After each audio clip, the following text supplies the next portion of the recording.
మాట్లాడుతుంటే పానకంలో పొడకలాగాను. ఏంటి చెప్పు. అది కాదండి.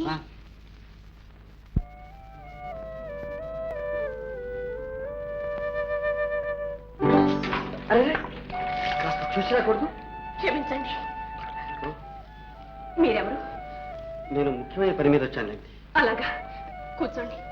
నాన్నని పిలుస్తాను. నాన్న,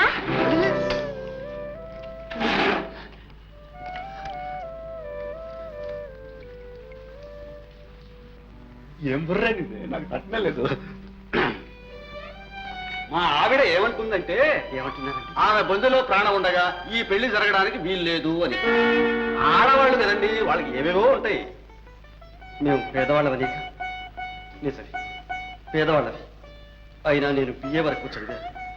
మీరు కట్నాలు కానుకలు ఏమడిగినా సరే ఈనాడే ఇవ్వలేకపోవచ్చు. మీరు కష్టపడి సంపాదించి ఏనాడైనా ఇస్తాను. ఈ కబుర్లకేమిలే, ఇప్పుడు అందరూ అలాగే అంటారు.